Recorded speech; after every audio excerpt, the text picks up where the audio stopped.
ونستعين ونستغفره ونعوذ بالله من شرور أنفسنا ومن سيئات أعمالنا من يهده الله فلا مضل له ومن يضلل فلا هادي له نشهد أن لا إله إلا الله وحده لا شريك له وأشهد أن محمدا عبده ورسوله سبحانك لا علم لنا إلا ما علمتنا إنك أنت العليم الحكيم اللهم افتح علينا حكمتك وانشر علينا من خزائن رحمتك يا أرحم الراحمين. Yang dihormati ahli jawatan kuasa surau, hadirin dan hadirat yang dimati sekalian, alhamdulillah pada pagi yang berbahagia ini dapat kita menyambung pelajaran dalam kitab fiqh ibadah ini, iaitu kitab Mastika Hadis jilid yang kedua. Sambungannya di muka surat 290. Tajuknya iaitu ialah perkara-perkara yang sunat dilakukan oleh imam dan makmum sesudah mengerjakan sembahyang untuk menyempurnakan salat yang telah selesai dikerjakan. Maka disunatkan imam dan makmum supaya beristighfar, beristighfar iaitu meminta ampun kepada Allah Subhanahu wa taala. Dan disunatkan juga imam dan makmum memuji Allah Subhanahu wa taala dengan membaca Allahumma antas salam wa minkas salam wa ilaika ya'udus salam wa hayna bis salam, seterusnya ila akhir. Kemudian pula diiringi dengan tasbih, kemudian diiringi dengan tahmid. Tasbih subhanallah, tahmid pula alhamdulillah, takbir pula Allahu akbar, dan lain-lainnya, serta diakhiri dengan doa, dengan harapan semoga ibadat kita semua, ibadat imam dan makmum tadi diterima oleh Allah Azza wa Jalla yang melimpah-limpah rahmatnya itu. Jadi istighfar, zikir dan doa yang tersebut telah pun diterangkan satu persatu dalam hadis yang lalu. Sekarang timbul masalah makmum membaca zikir bersama imam dan masalah imam membaca doa dengan diaminkan oleh makmum. Ini ada timbul masalah kebelakangan ini, malah perkara ini pun dah lama timbul, masalah makmum membaca zikir bersama imam dan masalah imam membaca doa dengan diaminkan oleh makmum. Diterangkan dalam hadis yang hadis seterusnya, an Ibnu Abbas radhiyallahu anhu. Hadis diriwayatkan oleh Abdullah bin Abbas, anak pak saudara kepada Nabi Muhammad sallallahu alaihi wasallam, iaitu anak Abbas bin Abdul Muttalib. An Ibnu Abbas radhiyallahu anhuma anna raf'al sawti bi dzikri hina yansarifu an-nasu min al-maktubati kana ala ahdi Nabi sallallahu alaihi wasallam. Wa qala Ibnu Abbas kuntu a'lamu idza sarafu bidzalika idza sami'tu. Rawahul Bukhari. Hadis diriwayatkan oleh Imam Bukhari. Dari Abdullah bin Abbas radhiyallahu anhu bahawa ini tawakuf hadis ni, hadis mauquf, terhenti kepada para sahabat. Dari Abdullah bin Abbas radhiyallahu anhu bahawa perbuatan menyanyikan suara dengan bacaan zikir setelah sidang jemaah mengerjakan sembahyang fardu adalah dilakukan dalam zaman Nabi Muhammad sallallahu alaihi wasallam. Maknanya adalah dilakukan oleh oleh para sahabat di zaman Nabi Muhammad sallallahu alaihi wasallam. Ibnu Abbas radhiyallahu anhu menyatakan lagi, ini dia hujah yang digunakan oleh orang-orang yang berzikir selepas sembahyang baca kuat, sama-sama imam dan makmum serentak baca kuat. Aku dapat mengetahui mereka itu selesai mengerjakan sembahyang apabila aku mendengar bacaan zikir yang nyaring itu. Zikir yang nyaring itu. Ini merujuk kepada kitab Syarah Fathul Bari. Bagi Imam Bukhari ada Syarah Fathul Bari jilid yang kedua muka surat 469, dan begitu juga kitab Sahih Muslim pun ada Syarah bagi Imam Nawawi jilid yang kelima muka surat 84. Menurut Imam Nawawi rahimahullahu ta'ala, Ibnu Abbas radhiyallahu anhu berkata demikian, menunjukkan ia tidak turut mengerjakan sembahyang berjemaah pada setengah-setengah waktu yang tertentu, kerana ia pada masa itu masih kecil. Jadi budak kecil lagi, budak kecil lagi. Dia masih kecil. Kalau dia sembahyang, tekun dia sembahyang berjemaah, dia sembahyang tak sembahyang, ikut suka dia. Jadi hadis ini menerangkan dua perkara, tuan-tuan. Hadis ini sahih, diriwayatkan oleh Imam Bukhari. Pertama, amalan membaca zikir beramai-ramai sesudah mengerjakan sembahyang fardu yang 5 meliputi imam dan makmum adalah dilakukan di zaman Rasulullah sallallahu alaihi wasallam. Ini yang pertama. Itu sebab Imam Al-Ghazali rahimahullah ta'ala setelah dia menerangkan tentang adab berzikir selepas sembahyang, maka lalu Imam Ghazali rahimahullah ta'ala berkata, inilah amalan penduduk Madinah satu ketika dahulu. Itu perkataan Imam Ghazali. Inilah amalan penduduk Madinah selepas sembahyang waktu berzikir baca sama-sama imam dan makmum adalah dilakukan di zaman Rasulullah SAW dahulu. Tapi hari ini kita pergi senyap. Assalamualaikum warahmatullahi, senyap, masing-masing zikir diri lah. Yang bangun. Kadang-kadang kalau setengah-setengah tu kita sembahyang di setengah tempat tu, tambah pula waktu peperiksaan.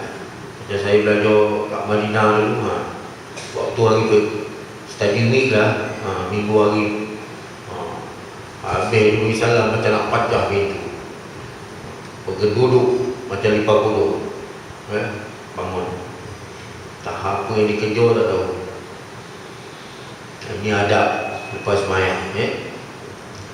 Yang kedua, zikir tersebut dibaca dengan suara yang nyaring. Dengan ini jelaslah bahawa perbuatan imam dan makmum membaca zikir beramai-ramai lepas sembahyang bukanlah suatu perbuatan bid'ah seperti yang dipahamkan oleh setengah orang.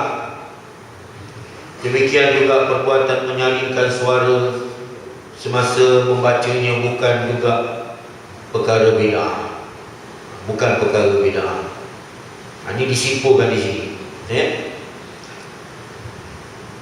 Dalam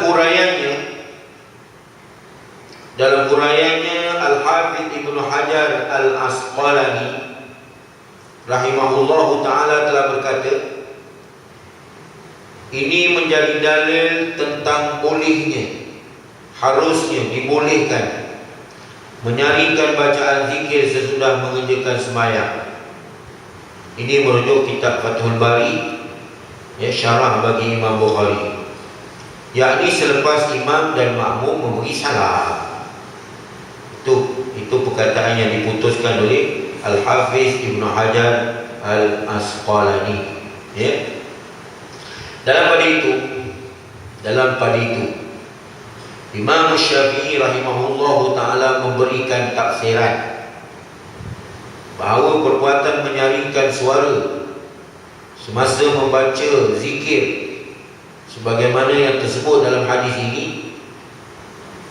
adalah dilakukan oleh mereka dalam suatu masa yang terhad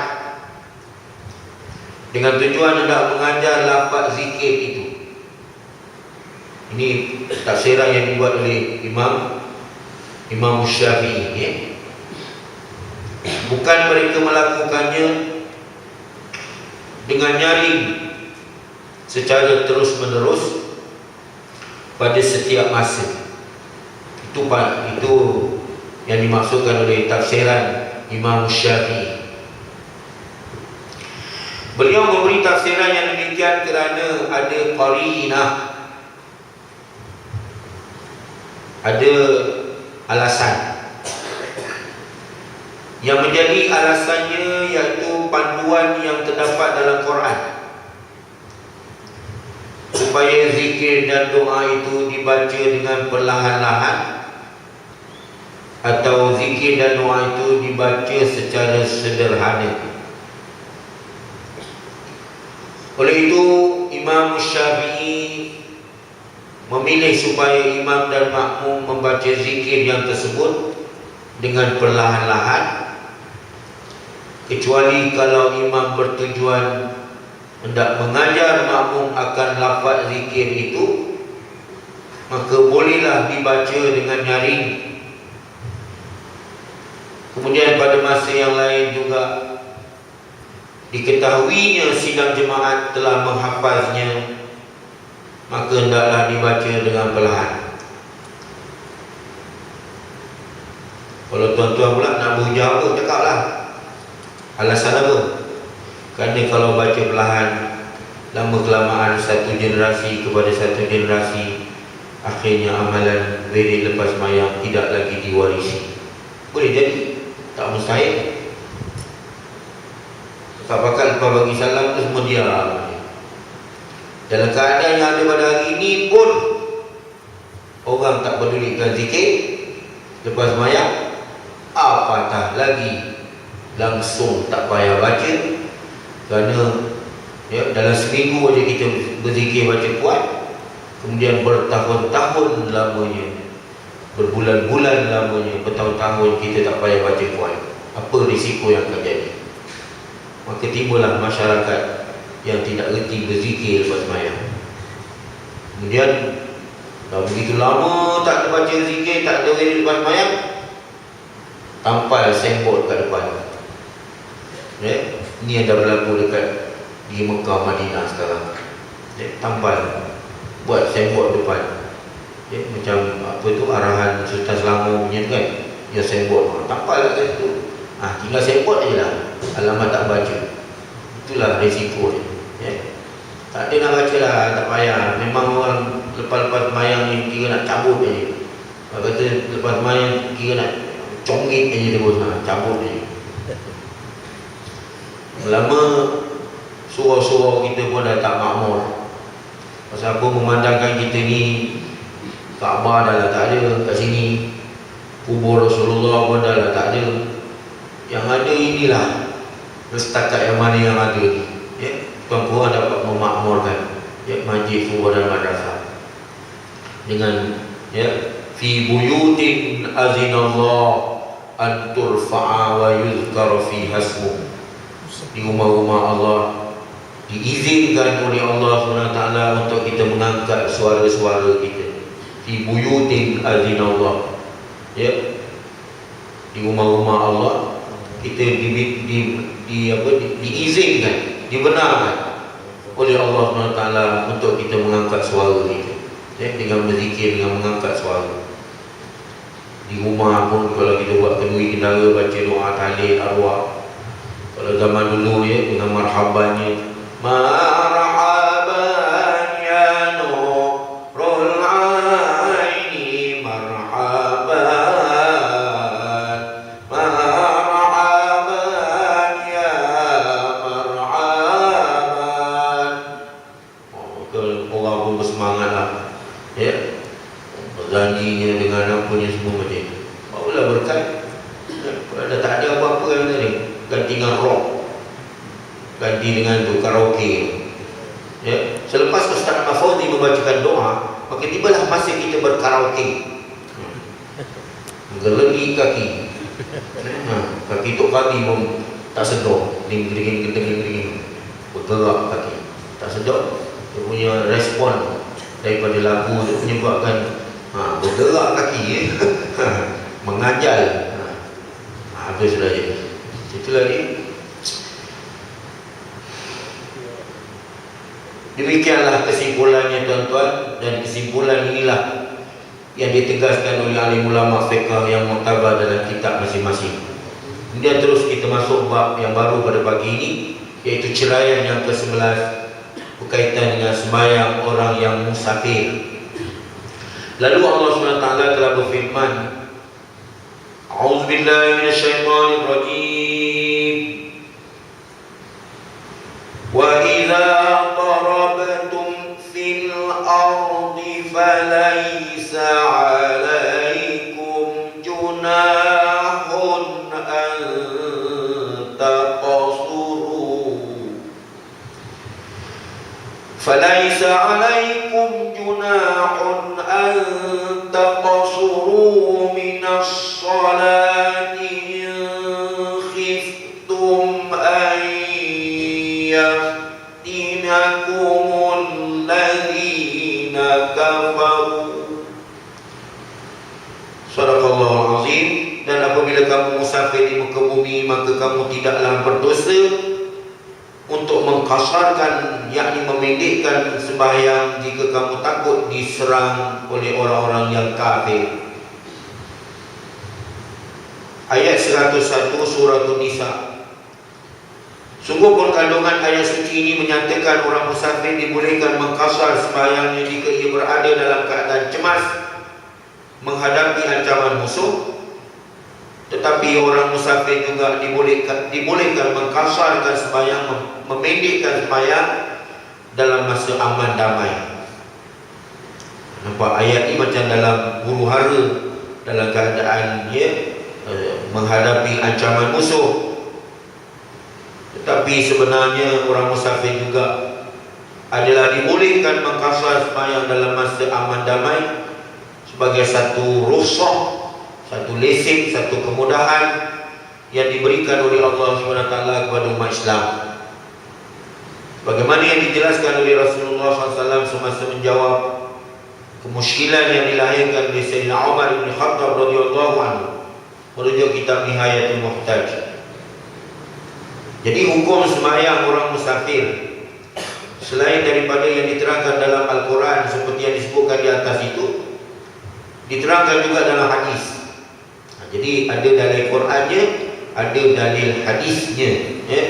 Jadi kita dah biasa beramal dah dengan amalan memendekkan sembahyang dalam musafir. Cuma kita belajar ni berkaitan dengan dalil. An Ibni Abbas radhiyallahu anhu anna Nabiy sallallahu alaihi wasallam kharaja minal madinati ila Makkah. Berapa jauh jaraknya? Lebih kurang 360 km jarak jauh ke Madinah. Bahawa Nabi Muhammad SAW keluar berlayar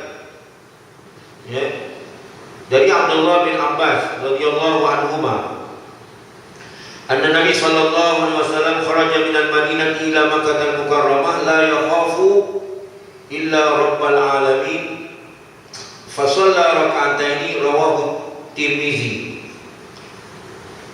Dari Abdullah bin Abbas radhiyallahu anhuma bahwasanya Nabi Muhammad sallallahu alaihi wasallam keluar musafir ataupun berlayar dari Madinatul Munawwarah ke Makkah al-Mukarramah, keluar musafir dalam keadaan aman damai, tidak takut melainkan kepada Allah Rabbul Alamin, Allah yang mentadbirkan alam.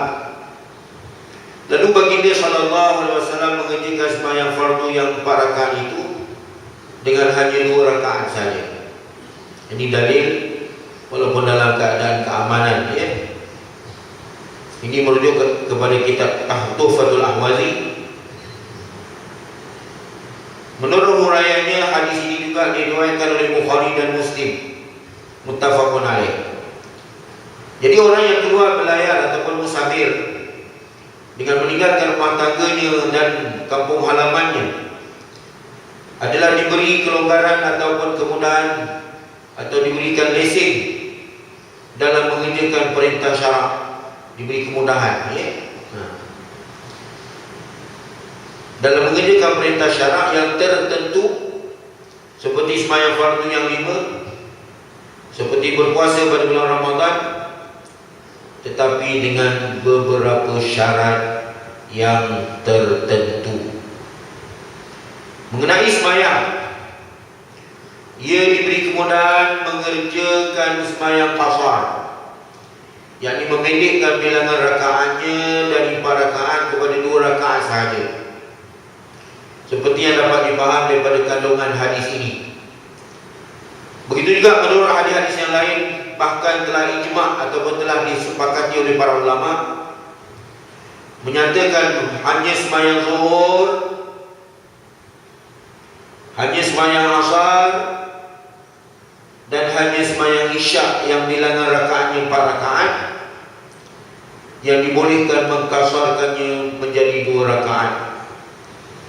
Adapun sembahyang maghrib tidak berubah, kekal 3 rakaat. Demikian juga sembahyang subuh 2 rakaat. Itu penjelasannya berkenaan dengan bilangan rakaat tadi.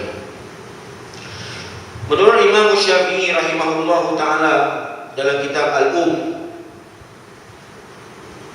sembahyang qasar bukanlah satu perkara yang wajib, tetapi dia hanyalah satu kemudahan ataupun rukhsah bagi orang yang musafir, dan kemudahan yang telah diberikan oleh Allah Ta'ala itu maka eloklah dilakukan, ya? Eloklah dilakukan. Jadi timbul masalah ini sebagai masalah khilafiyah, titik kecanggahan di kalangan para ulama, kerana ada di kalangan para ulama yang mengatakannya wajib mengkasarkannya.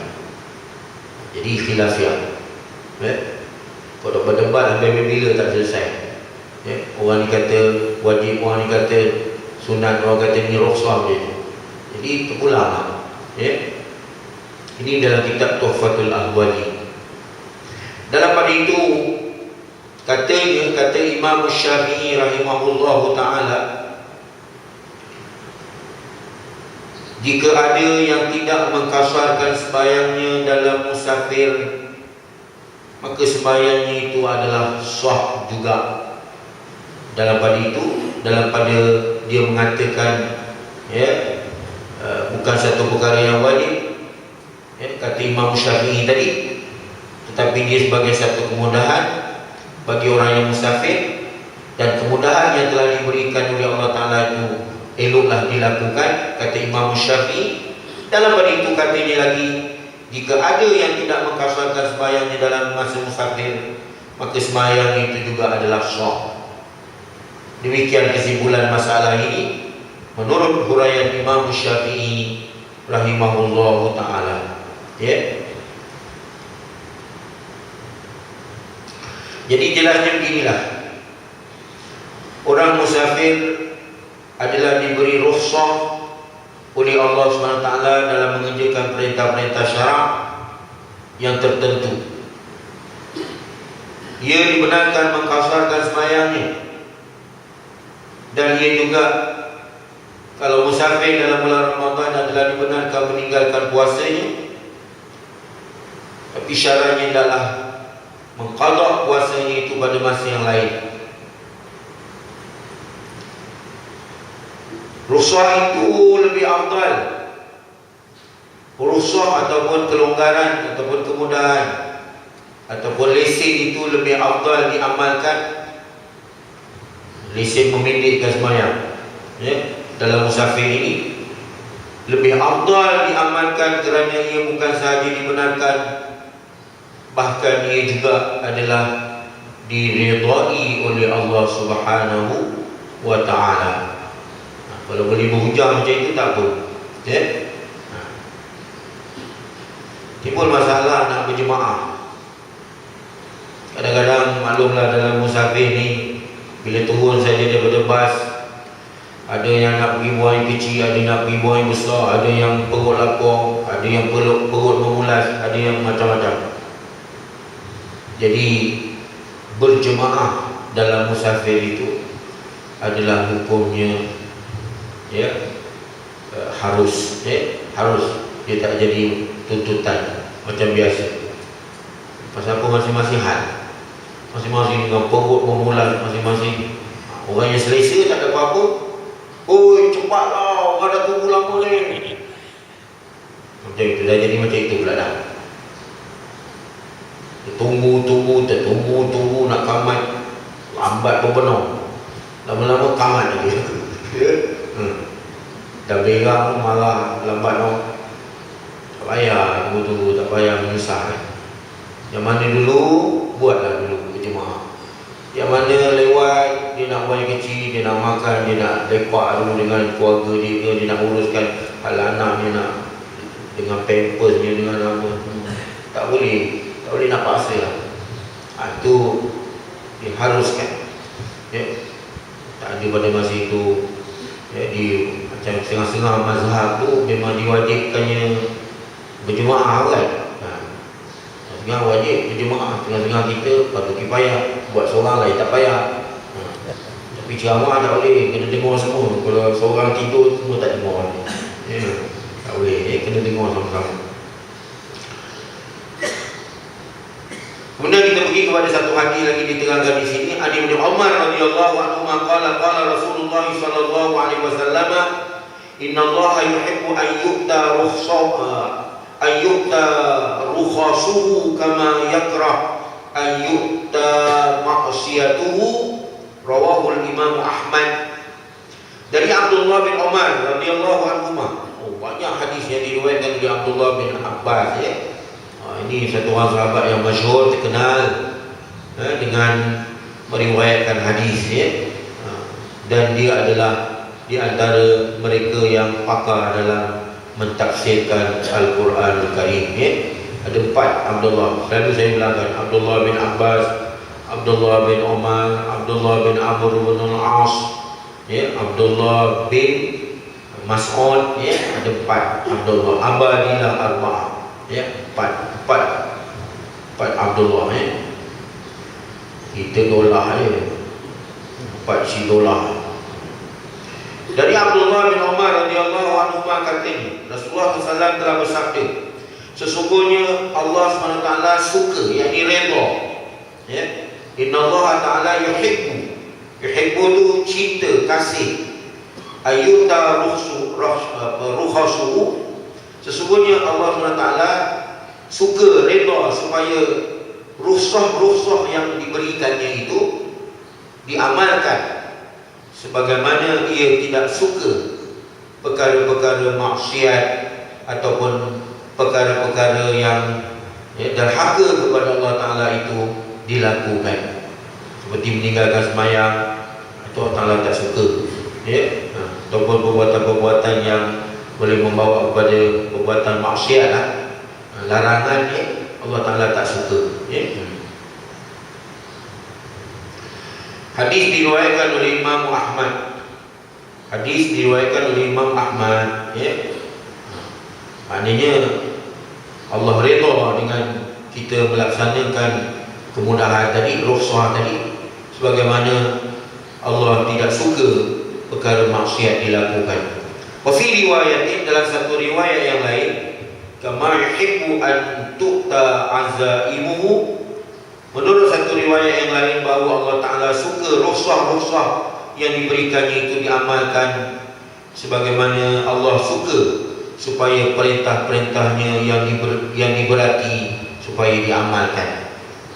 Ada riwayat kata sebagaimana Allah mewajibkan kepada kita sesuatu yang diamalkan, ya. Hadis ini hadis sahih menurut Ibnu Khuzaimah dan Ibnu Hibban. Jadi kandungan hadis itu menerangkan rukhsah dan azimah. Apa dia rukhsah? Artinya satu hukum syarak yang memberikan kemudahan, satu hukum syarak yang memberikan kelonggaran untuk mengerjakan satu hukum syarak yang berat. Satu hukum syarak yang berat supaya diringankan, ya.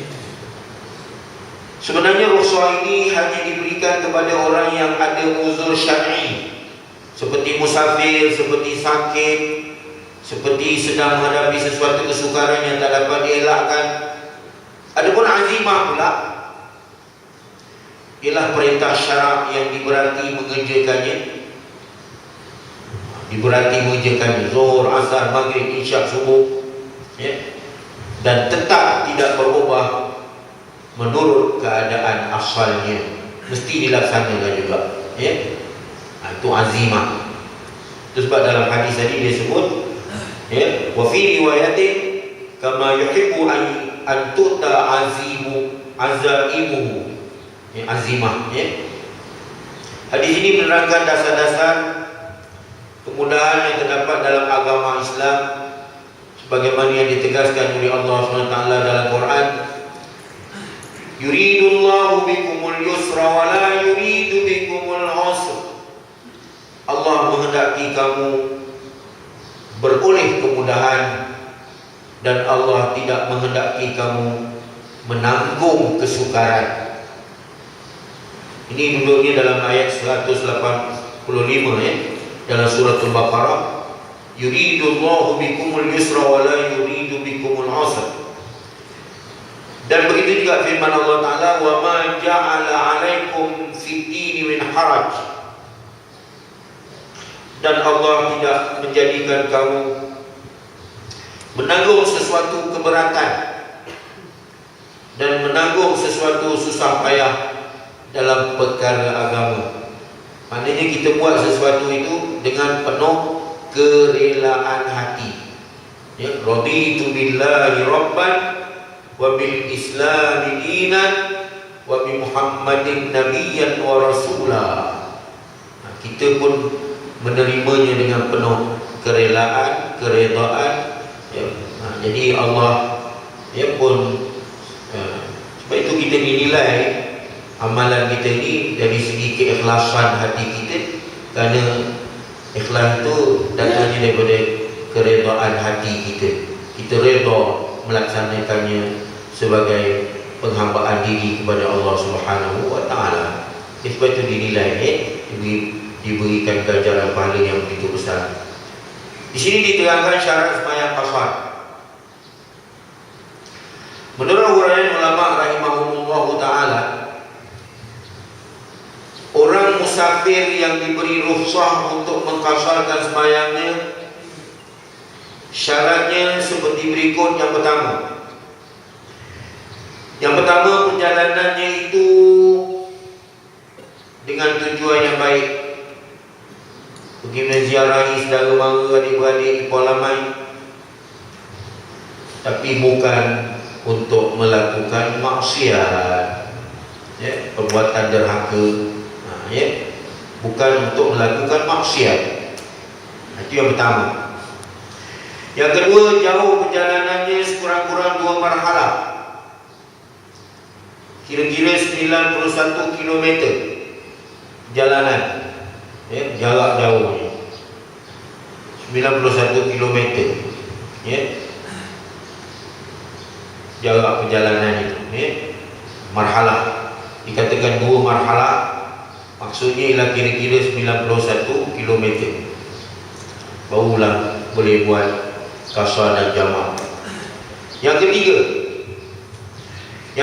menuju ke tempat yang tertentu. Orang yang tidak menentukan tempat yang hendak dituju, maka dia tidak dibolehkan mengqasarkan sembahyangnya. Dia tak ada hala tuju, dia hanya jalan saja tapi tak ada hala tuju, maka tidak, ya, orang yang tidak menentukan tempat yang hendak dituju tidak dibolehkan mengqasarkan sembahyangnya. Yang keempat, masalah niat pula.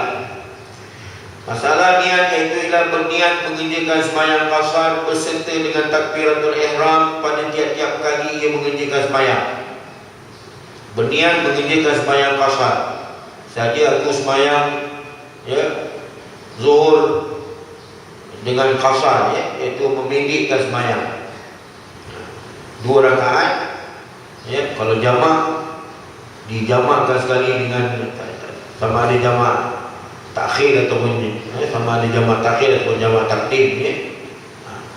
Yang kelima berjaga-jaga daripada sebarang perkara yang berlawanan dengan niatnya itu. Kalau dia menaruh ragu-ragu ataupun syak 50-50, adakah ia telah berniat mengkasarkan sembahyangnya atau tidak, maka dengan itu ia tidak dibolehkan mengkasarkan sembahyangnya, dan wajiblah ia mengerjakan sembahyang dengan tamam, iaitu cukup 4 rakaat. Pasal pun dia ni 50-50, aku dah niat ke belum, lama-lama habis waktu zuhur katakan, ini kena sembahyang tamam 4 rakaat. Ini masalah berjaga-jaga, berwaspada daripada sebarang perkara yang berlawanan dengan niat, niat qasar jamak tadi. Yang keenam, semasa mengerjakan sembahyang qasar, ia tidak boleh berimam orang yang sembahyang tamam sekalipun orang itu dalam perjalanan musafir. Ini satu masalah yang timbul di kalangan masyarakat kita pada hari ini. Wallahu a'lam. Pasal apa, kadang-kadang kita sampai di satu musala, di tempat sembahyang, orang sedang sembahyang berjemaah, tiba-tiba kita buat satu jemaah yang lain di belakang dengan mengkasar ataupun menjamak. Ini dari segi adab dan peraturan tak berapa nak kena ni. Kalau kita pergi ke Mekah, alamat ditegur di Arab. Pasal apa orang tengah sembahyang berjemaah, zuhur berjemaah, sembahyang zuhur berjemaah macam biasa 4 rakaat, orang kat situ, orang ahli Korea di situ. Kalau kita masuk, biasanya kita akan bersama-sama berjemaah dengan penduduk kampung itu. Kalau kita sempat lah. Kalau kita tak sempat, kita pasal tak sempat tu pasal kita nak mandi, nak menguruskan tubuh badan kita apa semua sampai orang dah habis berjemaah. Itu tak ada masalah. Ini masalahnya orang tengah berjemaah. Takkan kita nak buat satu jemaah di belakang lain, kita kena ikut berjemaah sama-sama, berjemaah dengan orang yang berjemaah pada masa itu. Warka'u ma'ar raki'in, rokoklah kamu, berjemaahlah kamu bersama dengan orang yang rokok, sama-sama berjemaah, hadir bersama-sama berjemaah. Kemudian bila dah habis berjemaah tu, salah tunggu lama-lama duduk kat situ sampai banyak-banyak pasal kita nak qasar jamak. Jadi kalau gitu, katalah waktu itu orang tengah sembahyang zuhur berjemaah, kita datang, kita pun sembahyang berjemaah zuhur bersama-sama, imam pun bagi salam. Pada masa itu kita, mana rakaat yang kita kurang, kita tambahkan, kita tambahkan rakaat kita. Kemudian kita habis dah selesai, kita bagi salam. Lepas bagi salam, kita terus buat 2 rakaat qasar dan jamak untuk sembahyang asar katakan. Kita buatlah jemaah lain di belakang. Lepas daripada dah bagi salam tu, kalau kurang rakaat tambah. Tapi bila dah selesai, kita teruslah sembahyang berjemaah di belakang, adakan jemaah kita balik semula yang mana datang tadi. Ataupun kita buat bersendirian, kita bangun, kita buat sembahyang bersendirian, kita tambah 2 rakaat saja aku sembahyang asar jamak takdim, 2 rakaat qasar dan jamak 2 rakaat kerana Allah Ta'ala. Kalau tak berjemaah, kalau berjemaah lagilah bagus, dapat sembahyang berjemaah siapa yang ada pada masa itu. Ini kena faham, sama-sama faham lah, barulah boleh buat berjemaah selepas itu. Jadi masalahnya bila kita sampai tu orang sedang berjemaah, tapi kalau orang tak ada sembahyang berjemaah pada masa itu, bolehlah kita uruskan apa-apa yang perlu. Biasanya tidak tertakluk kepada berjemaah kadang-kadang, tak tertakluk pada berjemaah pada masa itu. masing-masing ada hal. Ada yang nak buat kecil, buat air besar, ada yang nak mandi, ada yang nak makan, ada yang perut memulai macam-macam, ada yang nak duduk saja, nak rehat, dia tak ada buat apa. Maklumlah dalam perjalanan begitu jauh, ini tidak dituntut berjemaah pada masa itu. Kalau berjemaah lagilah bagus, tapi kalau tak ada pun tak adalah dituntut. Ini yang keenamnya ada masalah sikit. Semasa mengerjakan sembahyang qasar, ia tidak boleh berimamkan orang yang sembahyang tamam sekalipun orang itu dalam perjalanan musafir. Orang yang tamam ni, maksud di sini ialah orang yang sedang mendirikan sembahyang berjemaah. Pada masa itu ramai-ramai, kita kebetulan masuk, kita serta dengan berjemaah itu. Kalau kurang kita tambah rakaat, kalau kurang kita tambah rakaat. Katalah kita masuk pada rakaat yang akhir berserta dengan jemaah, jadi kita dapat satu rakaat saja. Takkan sembahyang satu rakaat saja bersama dengan berjemaah tu kita bagi salam, mestilah kita nak kena tambah 3 rakaat lagi. Pasal dia dah jadi sembahyang tamam. Lepas tu barulah kita qasarkan. Wallahu a'lam. Kalau mungkin ada maklumat yang lebih jelas lagi, saya kata itu yang dapat saya terangkan. Yang ketujuh, tapi itulah, kalau tertakluk kepada berjemaah tadi tak menjadi wajib, maka kita uruskanlah tubuh badan kita dulu. Kita dah mandi, dah apa, dah selesai. Tapi ada setengah orang dia nak rebut jemaah tu, jadi dia terus berjemaah saja. Pasal apa, dia dah standby, wuduk pun dah ada, apa semua, dia berjemaah. Itu tak ada masalah. Yang ketujuh mengetahui tentang hukum harusnya sembahyang qasar itu. Jadi orang yang nak musafir, dia orang yang nak mengembara ni, dia seharusnya ataupun dituntut mengetahui tentang hukum membolehkan sembahyang qasar itu. Jika dia mengerjakan dengan keadaan jahil, bodoh, tak erti, maka tidak sah sembahyang qasar jamaah. Ini masalah satu lagi. Kalau dia tak belajar betul-betul tentang qasar jamaah, maka dia tak dituntut untuk mengqasar dan menjamakkan sembahyang kerana atas dasar kejahilan. Dia tak erti, dia bodoh, dia tak erti qasar jamaah. Yang ke-8, masa musafir itu masih berterusan. Katalah dia pergi ke Johor pagi ni, dia berjalan sampailah lepas asar, sampai di Kota Baru, di mana, di Batu Pahat, Johor. Dia sampai ke sana, perjalanan masih lagi, masa musafir itu masih berterusan lagi. Ketika dia mengerjakan sembahyang qasar itu, maknanya masih dalam musafir lagi. Katalah tuan-tuan duduk kat Kelana Jaya sampai dekat Shah Alam, itu kawasan yang kita boleh qasar jamaah lagi. Pasal apa? Kita belum sampai ke rumah kita, ataupun ke dalam pekarangan rumah kita, ataupun dalam kampung ataupun qaryah kita. Kalau masih di luar lagi dari kawasan qaryah, masih di Shah Alam lagi ke, masih lagi di Kuala Selangor lagi ke, masih lagi dalam, sedangkan kita boleh terus ke rumah kita, tapi kita singgah dulu, kita sembahyang, kita sempurnakan jamaah takhir kita ke. Pasal apa kita kata jemaah takhir? Pasal dia dah sampai petang asar.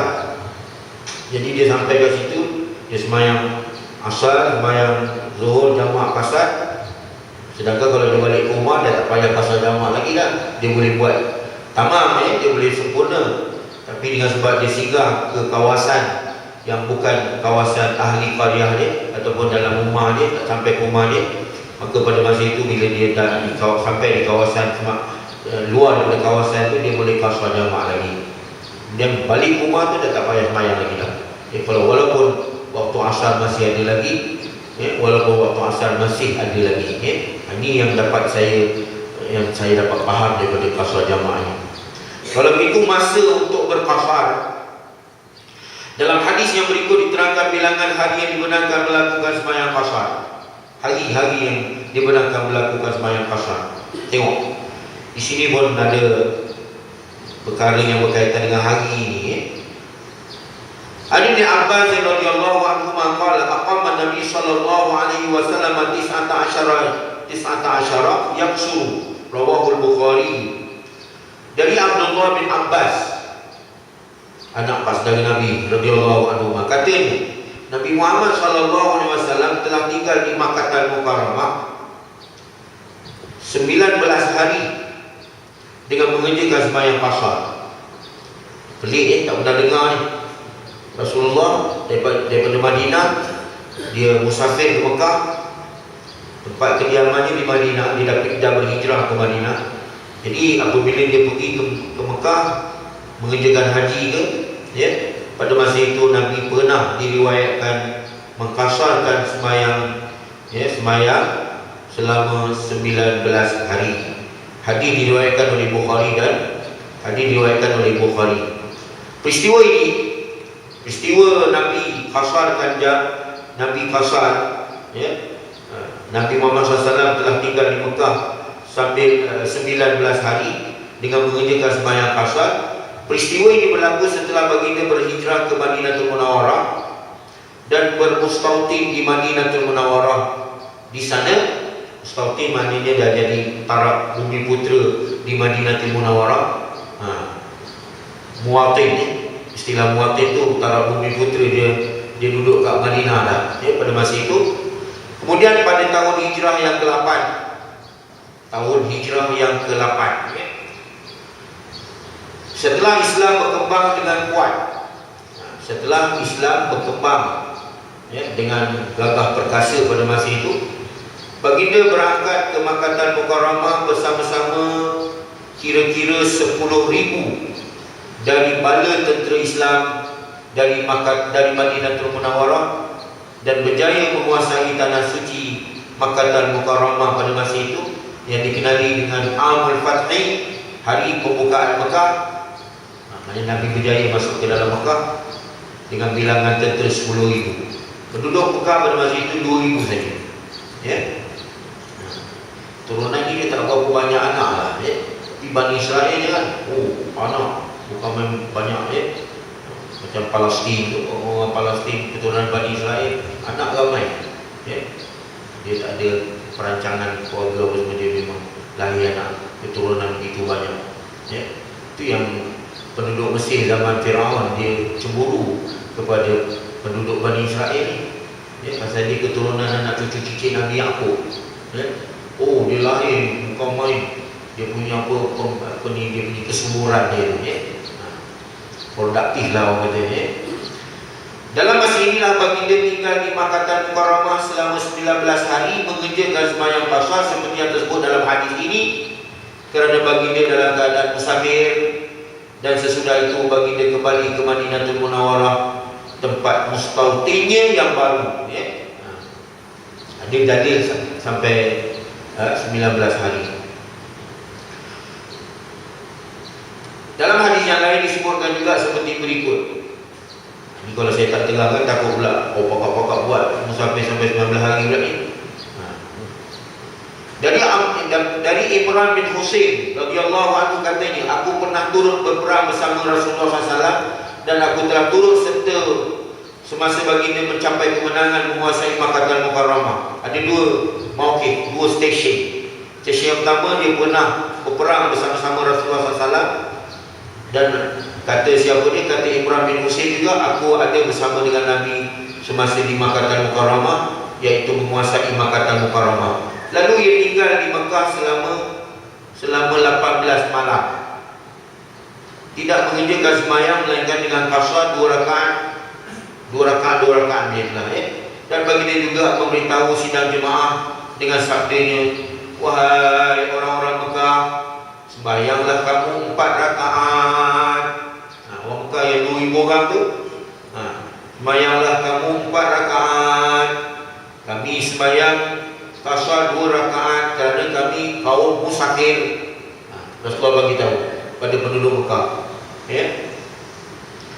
Hadis ini hadis sahih diriwayatkan oleh Imam Abu Dawud. Jadi kalau begitu, menurut Imam Syafi'i rahimahullahu ta'ala, orang musafir adalah dibolehkan mengerjakan sembahyang qasar selama 18 hari sahaja, dan selepas itu hendaklah ia mengerjakan sembahyang dengan tamat, cukup bilangan rakaatnya seperti biasa. Sebaliknya, kalau ia berniat hendak bermukif, tinggal menetap di suatu tempat selama 4 hari selain daripada hari masuk dan hari keluar, maka selepas itu ia tidak dikira sebagai orang musafir dan tidak dibolehkan mengkasarkan sembahyang. Sembahyang ni, itu penjelasan yang dibuat oleh Imam Syafi'i. Itulah yang dapat saya terangkan. Tapi biasanya yang kita faham musafir kita ni 3 hari saja kan, 3 hari je. 3 hari berbalik kepada perkataan Imam Syafi'i tadi. Sebaliknya, kalau ia berniat hendak bermukim, tinggal menetap di suatu tempat selama 4 hari katakan. Dia datang daripada jauh musafir, tiba-tiba dia datang ke Kelana Jaya, dia nak duduk kat Kelana Jaya 4 hari. Bermukim 4 hari saja, selain daripada hari masuk dan hari keluar. Tak masuk, hari masuk tu tak masuk, hari yang keluar pun tak masuk. Maka selepas itu ia tidak dikira sebagai orang musafir dan tidak dibolehkan mengkasarkan sembahyang lepas daripada 4 hari. Jadi Imam Syafi'i dibagi masa tempoh 4 hari. InsyaAllah akan datang saya terangkan lagi menjamakkan sembahyang kasar ini. Sebenarnya tajuk berkaitan dengan kasar jamak ni ada lebih luas lagi diterangkan dalam kitab-kitab fiqh yang lain. Adapun berkaitan dengan menjamak, akan datang diterangkan. Tak sempat diterangkan pagi ini berkaitan dengan kasar ataupun jamak, berkaitan dengan jamak takdim ataupun jamak takhir, akan datang diterangkan. Jadi ini yang dapat saya terangkan dalam padat sebagai bahan renungan kita bersama. Kurang-kurangnya ada dalil yang menerangkan tentang solat musafir ini. Wallahu a'lam. Mohon ampun dan maaf kalau terdapat salah dan silap. Wabillahi taufiq wal hidayah. Assalamualaikum warahmatullahi wabarakatuh. Bismillahirrahmanirrahim. Alhamdulillahirabbil alamin. Wassalatu wassalamu ala asyrafil anbiya'i wal mursalin wa ala alihi wa sahbihi ajma'in. Allahumma anfa'na bima 'allamtana. Allahumma waffiqna lima tuhibbu wa tarda wa ja'alna min ibadika shalihin. Allahumma ya habib ya mubdi ya mu'id ya rahim ya wadud ya fa'alu lima yurid. Aghnina bihalalika an haramik wa bi ta'atika an ma'siyatik wa fadlika amman siwak. Allahumma afina min kulli bala'i dunya wa 'adzabil akhirah. وارفعنا البلاء والوباء والبلاء والرياء والزنا والأهواء والفحشاء ما ظهر منها ما بطن عن بلدنا ذا خاصة عن بلاد المسلمين عما برحمتك يا أرحم الراحمين. اللهم أعنا على ذكرك وشكرك وحسن عبادتك. اللهم ارزقنا بتلاوة القرآن وارزقنا تلاوته وأنا عليه وأطراف النار. سبحان الله وبحمده سبحانك اللهم وبحمدك نشهد أن لا إله إلا أنت نستغفرك ونتوب إليك. بسم الله الرحمن الرحيم. والعصر إن الإنسان لفي خسر إلا الذين آمنوا وعملوا الصالحات وتواصوا بالحق وتواصوا بالصبر. وصلى الله على محمد وعلى آله وصحبه وسلم. الحمد لله رب العالمين. تقبل الله. صلى الله على محمد.